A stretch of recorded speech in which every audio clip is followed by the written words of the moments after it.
Millennium Industries presents Israphel by Joseph Barrett. Read by Joseph Barrett. Chapter 1. Breakdown. Outside Boston, 1923. "Damn it," Claude said, thumping his closed fist on the top of his steering wheel. His car had been playing him up for the last several miles, but now it was completely dead on the side of a road into Boston. It wouldn't start, no matter how hard Claude tried to start it.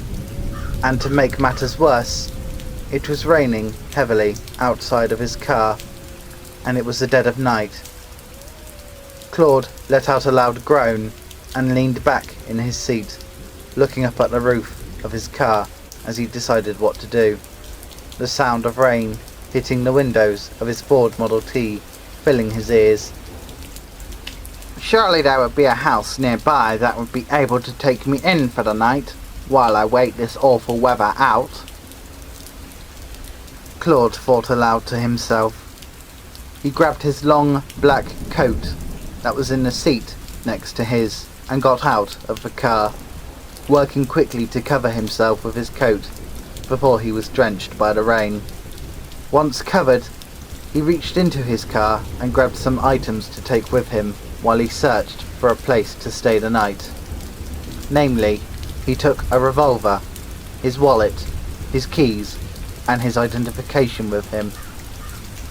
Once he had these things, he closed his car door and locked it before heading off down the road in search of a house. Claude hugged himself tightly with his coat as he walked.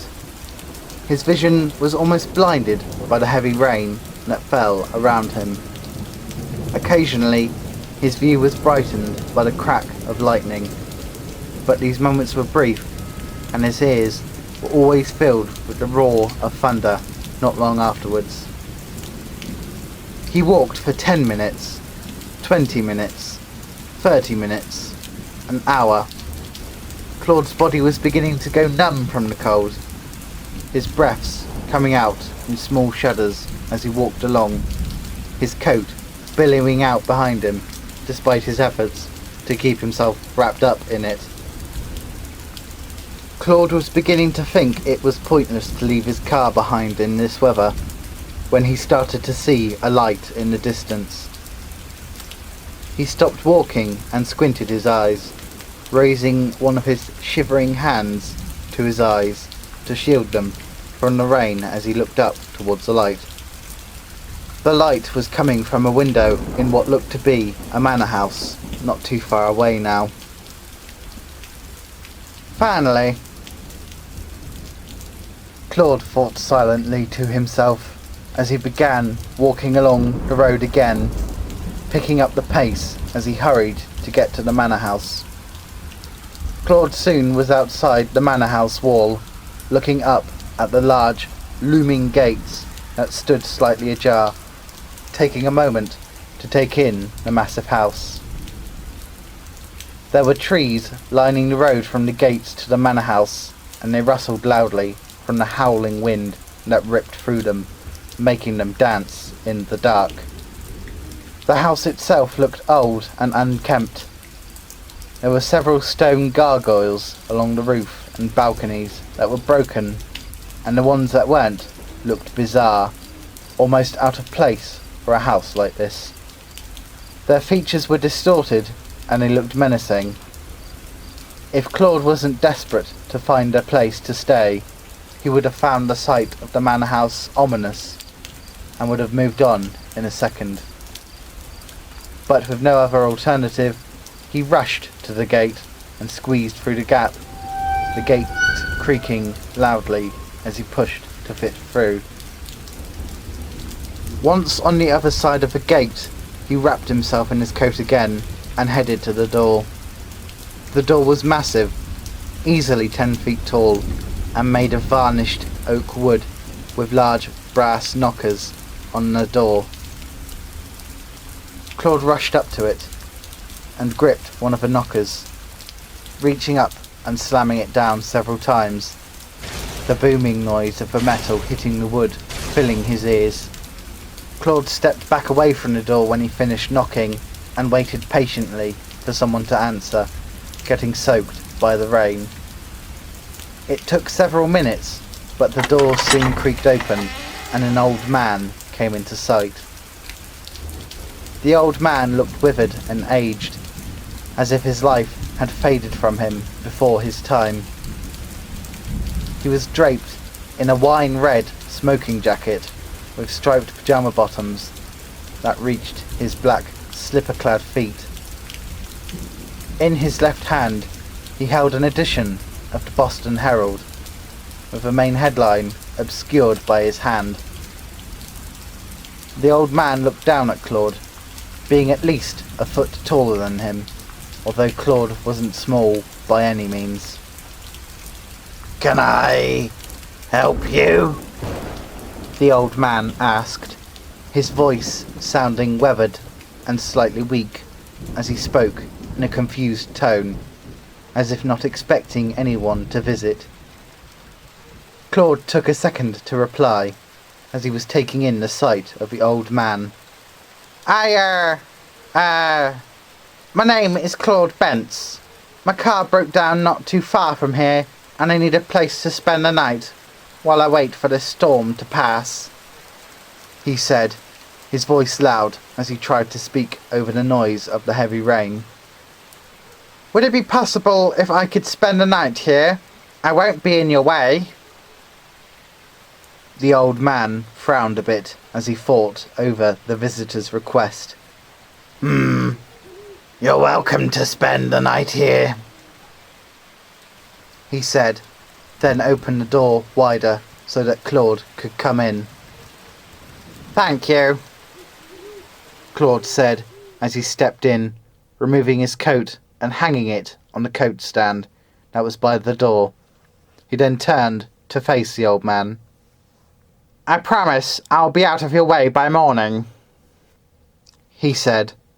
The old man nodded and smiled weakly down at him, as if smiling took a lot of effort for him. "No need to worry about that, Mr. Bentz. I rarely get visitors nowadays," he said, then raised his arm and gestured around the room. "Welcome to Dunwich Manor. I am John Dunwich, the owner of this place," he said. Claude looked around the entrance hall. It looked very grand, with a lot of decorations lining the walls and expensive-looking carpets lining the floor. On the wall hung several old oil portraits. Some were of women, but the majority were of men, all from different time periods, all who looked to be in their late 20s. The walls had celadon wallpaper with myrtle fleur-de-lis patterned onto it. There were 3 other sets of doorways, one set directly opposite the entrance doors, one set on the left wall, and the last set on the right wall. "It's certainly very homely here," Claude said, smiling at John, who was walking slowly to the stairs, which were on either side of the front doors. He began to try to ascend the stairs, but was very slow and looked frail as he tried to go up. Claude followed after him, moving to take one of his arms to help him up the stairs, but John slapped his hand away quickly, glaring down at him almost menacingly. His expression chilled Claude for a few moments, until he changed it to a more relaxed expression. "Your room is at the top of the stairs. First door to the left. You can make your own way there, Mr. Bentz," John said, his tone sounding almost bitter, before turning and walking briskly to the doors that were opposite the entrance doors. He opened them and slipped through, closing the doors behind him. Claude was surprised by this, as he had just seen John try to climb a set of stairs, but struggle. Yet he had now seen him walk across the room and through a set of doors briskly and lively, with no trouble at all. Shrugging it off, Claude headed upstairs, and using John's directions, he found the room and went into it, closing the door behind him. The room was less decorated than the main hall, with just a simple king-size bed placed next to the middle of the far wall, next to a closed window with closed curtains. There was a dresser with a lit candle on a tray placed on it, and there was also a full-body mirror on the right of the dresser and a wooden chair on the left. There were more fleur-de-lis on the wallpaper, but they were mauve in colour this time. Claude walked to the dresser and blew out the candle, which looked to have been freshly lit, as there was no melted wax surrounding the candle flame.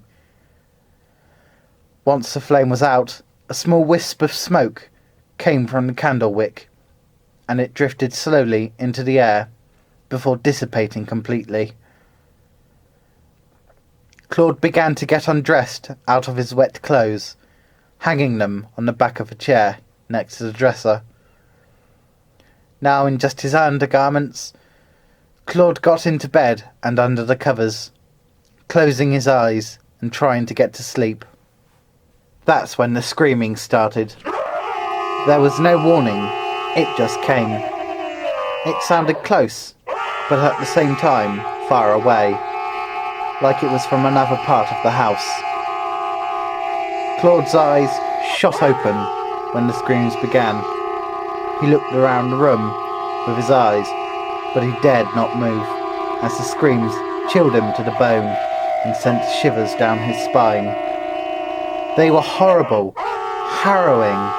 They sounded human, but at the same time, not.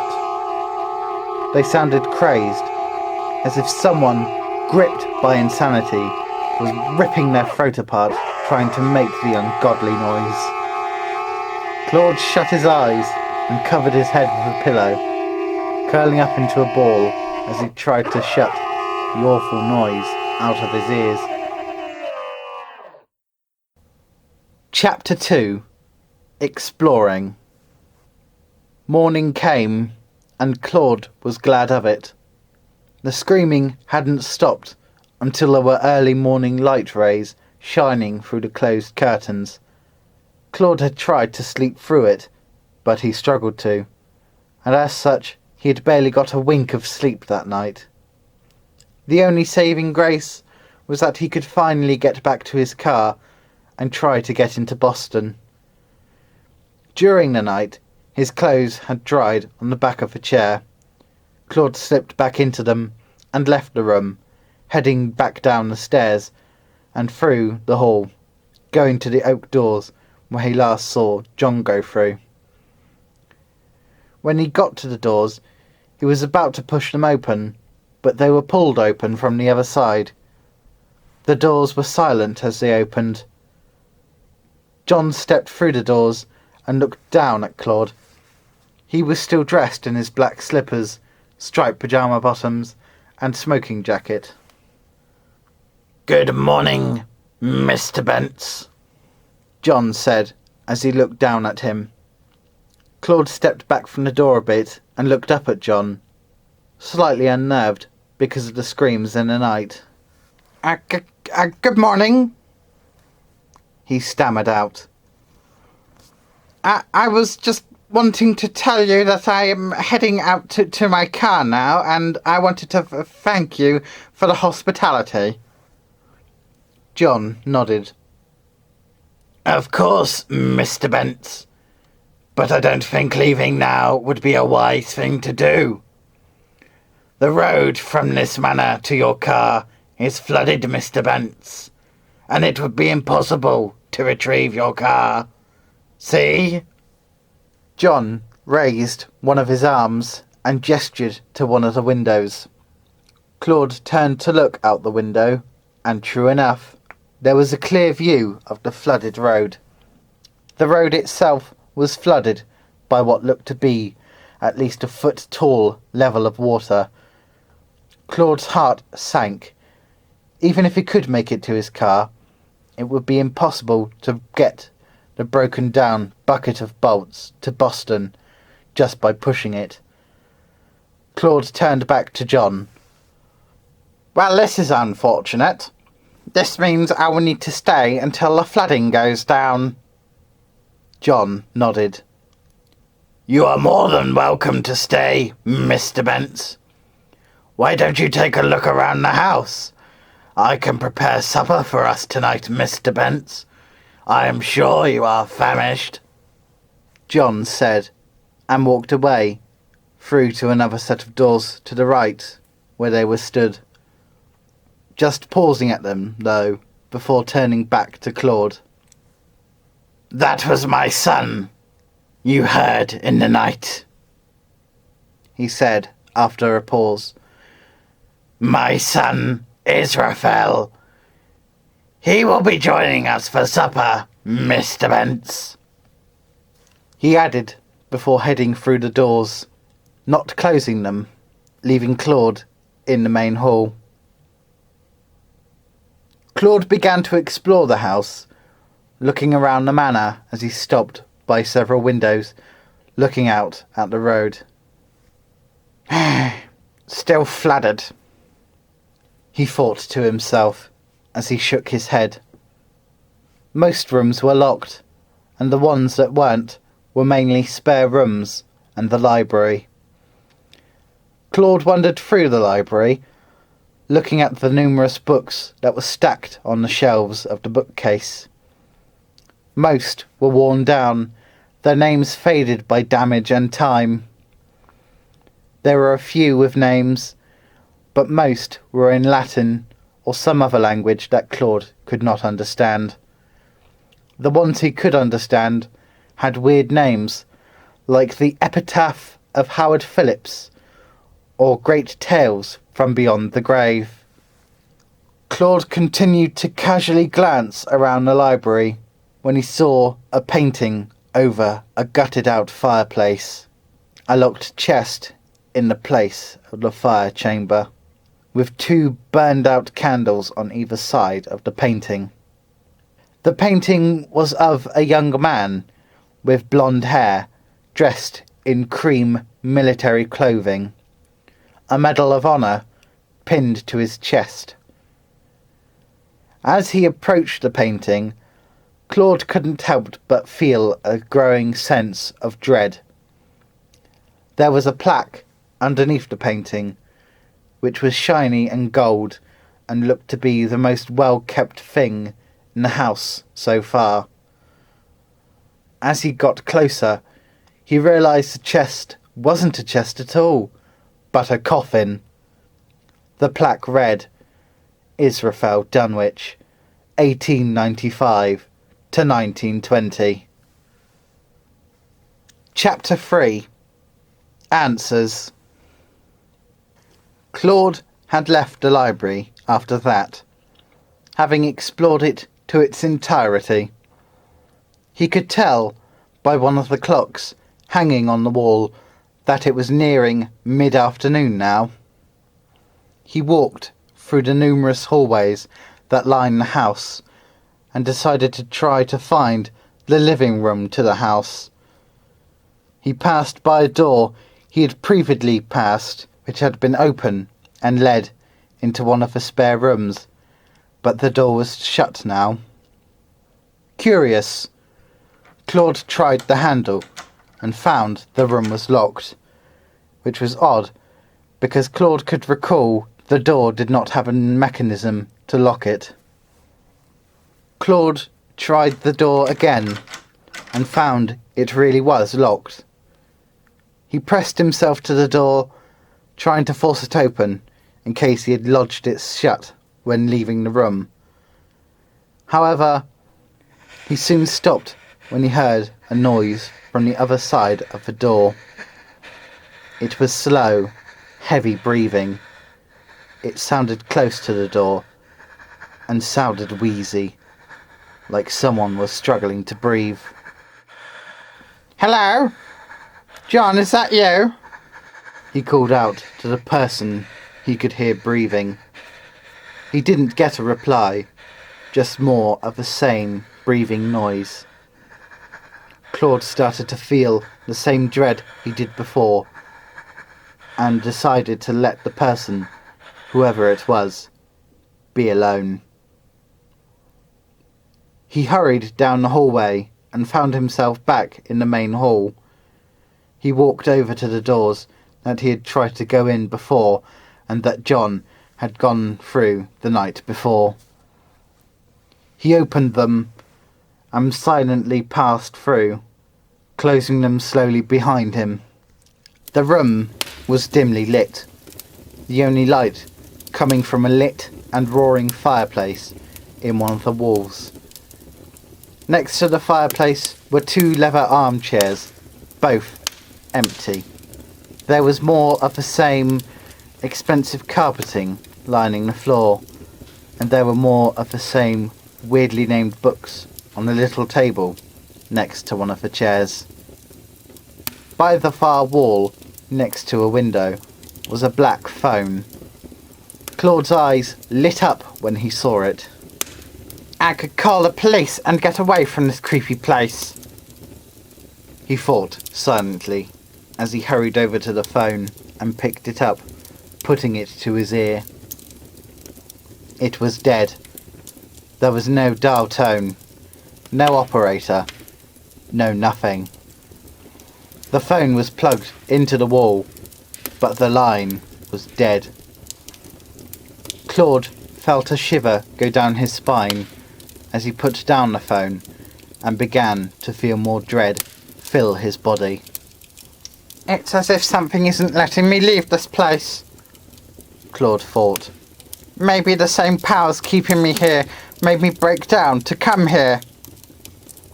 Unnerved and shaking, Claude turned to head back out the doors that he came into the room through, but he was met with the sight of John looming over him directly behind him. Can I help you, Mr. Bents? He asked Claude, who nearly jumped out of his skin when he saw John. No, I'm fine. You can't help me. I was just trying the phones to see if I could call a mechanic to get my car out for me. Claude stammered out as he shuffled to the side to put more distance between him and John. I see. Well, the phones here haven't been working for a long time, Mr. Bents. And I have no need to call anyone, so I don't see a need in repairing them. John shrugged, as he seemed to explain this away as well. Claude nodded softly, trying to look understanding, but secretly he still suspected foul play. Well, I really should be going. It looks like the roads are going to be flooded for a while to come, and I don't want to intrude on your time any more than I need to, Claude said as he headed towards the door. Nonsense, Mr. Bents. Supper is nearly ready now, and you still need to meet my son, Israphel, John said, almost hurriedly, as he reached out and put an arm around Claude, seeming to guide him to the dining hall. Claude tried to move away, but couldn't, John having surprising strength that gripped him and made him do whatever John wanted. He would have been dragged by John if his legs hadn't betrayed him and made him walk with John to the dining hall. The dining hall looked somewhat modern, with brass vases with lavender flowers in every corner of the room. There was yet another gutted out fireplace, with framed pictures of John and the man from the portrait in the library sitting on top of a fireplace. The table had a white tablecloth with 3 places laid out with silverware, ready to be sat out. There were 3 plates of steaming hot shepherd's pie in between the silverware. John guided Claude to a seat and sat in the place that was opposite Claude. Eat, Mr. Bents. I shall tell you of my family history while we wait for my son, Israphel, to arrive. John said, and smiled again as he picked up a fork and knife and began to idly eat as he stared across at Claude. Claude looked up at John, using one hand to eat and keeping the other in his lap, near to the pocket where his revolver was waiting, ready to be used in case Claude needed to get out fast. You see, Mr. Bents, this family is a very old family, going back generations, many generations, and through those generations we have managed to find and collect works of knowledge that point to the existence of another realm. Another realm? Claude asked, deciding to humour the old man, in case, if he didn't, the old man grew angry. Yes, another realm, Mr. Bents. This other realm is filled with many strange and wondrous beings. As we explored the knowledge we gathered on this other realm, we also learned how to communicate with these other beings. At first, we didn't get much of a response, but soon they began to talk back to us. They talked back to you? Well, what did they say? Well, first, they were curious of us, Mr. Bents. They wanted to know how we, beings of insignificance, could contact something as grand as them. They asked us all manner of questions, Mr. Bents. They wanted to know everything about us, and we humbly obliged to their request, Mr. Bents. And in return for helping them better understand us, these beings granted my son immortality, and they promised to enlighten the world. They promised to enlighten the world? Claude repeated that last part in a question, dread filling his mind again as he heard more and more, having stopped eating and was now listening intently to John. John nodded, and then looked at a pocket watch he pulled from a pocket in his smoking jacket. He should be along soon. I am sure you are anxious to meet my son, Mr. Bents. You would like to meet him. He is a rather charming young man. But I saw a plaque in your library under a painting. It said... Ah, well, that was unfortunate, Mr. Bents. Poor Israphel. He never recovered from that nasty flu he got from exploring those old mystical ruins when serving in Afghanistan, John said, looking solemnly down at his meal, which was half finished, then back up at Claude, putting on his smile again. But if he died, how could he be... Claude looked at John, almost scared to know the answer. I just told you, Mr. Bents. These other beings gave my son immortality, John said, his voice changing now, sounding like it was gaining strength. He smiled strongly now, as if revitalized. The door behind Claude creaked, and John smiled. Ah, there is my son now, John said, smiling, and stood, one arm raising and beckoning to someone behind Claude. Claude slowly stood and looked towards the door. Then he screamed aloud. He saw a grotesque creature whose appearance seemed normal enough in the body area, as it was clad in the same uniform as the man from the library portrait. But then Claude looked at the creature's hands and head, which were distorted and bubbling, as if the very air was poisoning the skin. The thing had no face and had no hair. Its head seemed to grow and shrink, as if the entire head was one big lung that it used to breathe with, though there were no holes to take in air.